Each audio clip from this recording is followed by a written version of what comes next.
Iya, baik saudara, kita kemarin sudah selesai dengan 1 Tawarik pasal yang ke-21 ya, tentang bagaimana pendaftaran dan penghukuman. Daud itu memang tidak yang kayaknya dia melakukan suatu yang tidak gimana-gimana gitu dosanya. Tetapi ternyata itu di hadapan Tuhan menjadi sebuah dosa yang besar karena bukan soal menghitung jumlahnya, tetapi motivasi Daud itu menghitung karena dia ingin mengukur kekuatan dari bangsa Israel dan dia mulai mengandalkan kekuatannya sendiri, sehingga itu menjadi sebuah hal yang membawa dosa. Ya, dan itulah sehingga terjadi penghukuman. Tuhan memilih ya 3 hal ya, apakah orang Israel akan Daud disuruh pilih hukuman apa yang harus dia jalani. Ya, Tuhan beri pilihan, dia jatuh ke tangan musuh atau orang Israel mati ya karena penyakit ya. Dan akhirnya Daud memilih ya, dan penyakit sampar datang sehingga Israel mati 70.000 lebih saudara. Sampai akhirnya Daud merendahkan diri. Daud memohon pengampunan kepada Tuhan supaya penghukuman itu tidak lagi terjadi. Sehingga Tuhan mengampuni Daud dan akhirnya ya Tuhan menunjukkan kasih setianya kepada seluruh orang Israel ya, dan akhirnya Daud diberikan satu kekuatan untuk kembali menjalankan ya apa yang Tuhan taruh di dalam kehidupannya. Memang saudara ya, ketika kita ini mau sungguh-sungguh hidup di dalam perkenanan Tuhan, maka banyak godaan ya, dan iblis menggoda Daud. Daud tergoda untuk menghitung jumlah pasukannya. Dan kita akan lanjutkan sekarang saudara ya, masih di 1 Tawarik pasal 20 ya. Pasal 21 sekarang sudah selesai, dan kita akan ya masuk ke ayat yang ke-18 sekarang, masih di 1 Tawarik 21 ya. Jadi mezbah didirikan dekat Yerusalem dan tulah berhenti. Kita tahu pada akhirnya Daud merendahkan diri memakai kain kabung dan dia meminta kepada Tuhan untuk menghentikan penghukuman atau tulah terhadap orang Israel karena kesalahan Daud menghitung jumlah. Sekarang 1 Tawarik pasal 21 ayat yang ke-18. Mezbah didirikan dekat Yerusalem, tulah berhenti. Kemudian malaikat Tuhan menyuruh Gad mengatakan kepada Daud bahwa Daud harus pergi untuk mendirikan mezbah bagi Tuhan di tempat pengirikan Ornan orang Yebus itu. Ya, lalu pergilah Daud sesuai dengan perkataan Gad yang diucapkannya demi nama Tuhan. Ornan sedang mengirik gandum ketika ia memalingkan diri, dilihatnya malaikat itu. Keempat anaknya yang bersama-sama dengan dia menyembunyikan diri.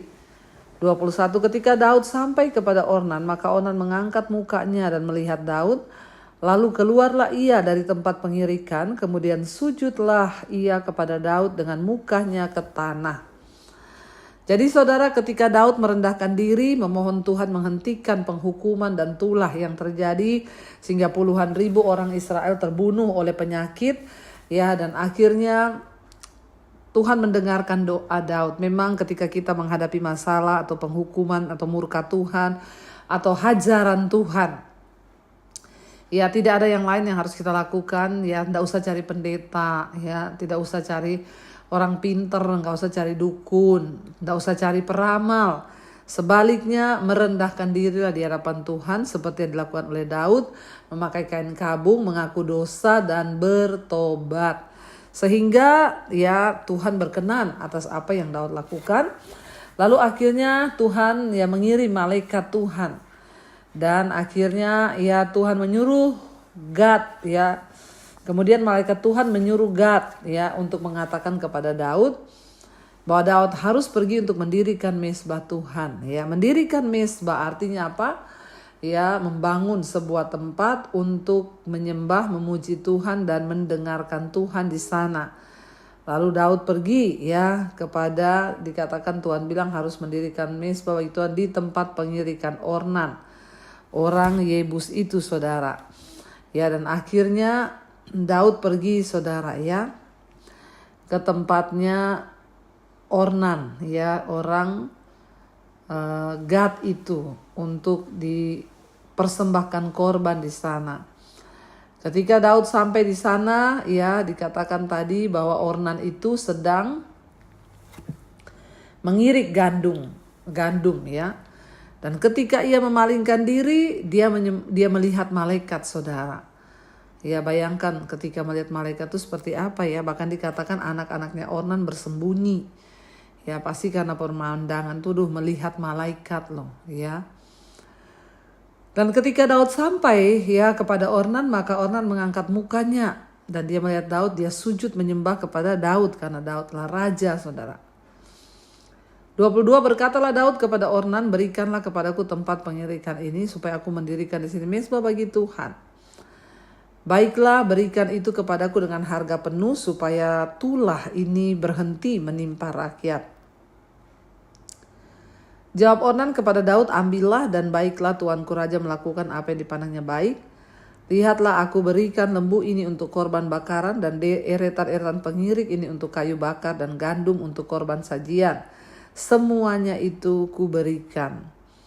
Ya, ketika Daud sampai dia mengutarakan niatnya kepada Ornan, ya pemilik tanah itu, ya dia berkata bahwa dia akan mendirikan mezbah di situ supaya tulah berhenti atas Israel, orang-orang yang mati terbunuh oleh penyakit karena tulah dari Tuhan. Ya, jadi dia bilang hanya ketika aku mendirikan mezbah di sini maka tulah ini akan berhenti. Dan Ornan memberikan apa yang Daud mau saudara, yaitu tanahnya, tempat pengirikannya itu diberikan. Bukan hanya diberikan, tapi Ornan pun memberi persembahan. Ya, dia persembahkan lembu-lembunya kepada Daud, bahkan kayu pengiriknya juga dijadikan sebagai kayu bakar. Bahkan Ornan pun dikatakan di sana ya memberi persembahan sebagai bentuk ya dia menghormati Tuhan, dia mempersembahkan gandum untuk korban sajian. Dan semuanya itu dia persembahkan, dia berikan kepada Daud gratis sebagai persembahan bagi Tuhan. 24, tetapi berkatalah Raja Daud kepada Ornan, bukan begitu, melainkan aku ini mau membelinya dengan harga penuh. Sebab aku tidak mau mengambil milikmu untuk Tuhan, ya, dan tidak mau mempersembahkan korban bakaran dengan tidak membayar apa-apa. Daud itu orangnya tidak mau saudara, ya. Daud mau biarlah persembahannya itu dari dia untuk Tuhan. Daud sangat mengerti ketika orang memberi persembahan, maka ya dialah yang akan mendapat berkat. Kalau Ornan yang memberi berarti Ornan yang akan diberkati. Makanya Daud bilang, aku tidak mau menerima itu gratis. Tapi aku bayar kepadamu, aku beli kepadamu. Aku tidak ingin mempersembahkan korban bakaran yang gratisan kepada Tuhan. Daud mau dialah yang mendapat berkat ya. Karena dia tahu banget bahwa kalau Ornan yang memberi itu dengan cuma-cuma, maka Ornanlah yang diberkati. Tapi kalau Daud yang membeli itu, maka berkat itu akan jatuh ke tangannya. Biarlah kita mempunyai mental seperti ini saudara, kita tahu bahwa ketika kita menabur bagi pekerjaan Tuhan dari hasil yang kita punya sendiri, ya sekalipun berat, tapi percayalah ya kitalah yang akan menerima berkat dari Tuhan. Akhirnya Daud membayar saudara kepada Ornan karena Daud mengerti benar kebenarannya, dia tidak ingin kehilangan berkat dari Tuhan. Dan akhirnya dikatakan di sana saudara, ya lalu pada waktu itu akhirnya Daud membayar ya, maka Daud memberikan kepada Ornan sebagai bayaran tempat itu emas seberat 600 hikal. Lalu Daud mendirikan di sana mezbah bagi Tuhan, mempersembahkan korban bakaran dan korban keselamatan dan memanggil nama Tuhan. Maka Tuhan menjawab dia dengan menurunkan api dari langit ke atas mezbah korban bakaran itu. Lalu berfirmanlah Tuhan kepada malaikat itu supaya dikembalikannya pedangnya ke dalam sarungnya. Wow, luar biasa. Ketika Daud mempersembahkan korban dari hati, ya dia tidak mau ya Ornan yang memberikan itu, tapi dia ingin dia sendiri yang memberikan dengan pengorbanannya supaya dia diberkati Tuhan. Dan Tuhan menerima apa yang dia beri itu dan Tuhan menurunkan berkatnya saudara. Ya Tuhan hadir ya, dan Tuhan menunjukkan kemuliaannya kepada Daud ketika Daud mendirikan mezbah ya, dan Tuhan menjawab dia, dikatakan. Lalu Tuhan berfirman kepada malaikat itu, akhirnya malaikat itu menarik pedangnya, ya. Yang bisa menghentikan malaikat menarik murka dan tulah dari Tuhan itu hanya adalah Tuhan sendiri, tidak ada manusia yang bisa ya memerintah kepada malaikat kecuali Tuhan. Ayat 28, pada waktu itu juga Daud mempersembahkan korban di sana ketika ia melihat bahwa Tuhan telah menjawab dia di tempat pengirikan Ornan yang orang Yebus itu, kemah suci yang dibuat Musa di padang gurun, dan mesbah korban bakaran pada waktu itu ada di bukit pengorbanan di Gibeon. Tetapi Daud tidak berani pergi ke sana berhadapan dengan Allah untuk menanyakan petunjuknya, sebab ia takut kepada pedang malaikat Tuhan itu. Ya, lalu Daud berkata, pasal 22 ayat 1, maka lalu Daud berkata, disinilah rumah Tuhan Allah kita dan disinilah mesbah untuk korban bakaran orang Israel. Ya, kita lihat saudara, ketika Daud membeli tanah Ornan untuk membangun mesbah. Ornan ya sebenarnya dengan murah hati memang ya memberikan sebagai hadiah, namun Daud menolak dengan berkata, aku tidak mau mengambil milikmu untuk Tuhan dan tidak mau mempersembahkan korban bakaran dengan tidak membayar apa-apa. Daud ingin memberikan persembahan atau kurban kepada Allah. Suatu persembahan menuntut biaya dari si pemberi yang berkaitan dengan dirinya, dan itu mungkin waktu atau uangnya, tenaganya, pikirannya semua dipersembahkan. Memberikan korban itu menuntut lebih dari sekedar ya usaha atau pemberian asal-asalan. Allah ingin kita memberi dengan sukarela dari sikap hati yang mau berkorban.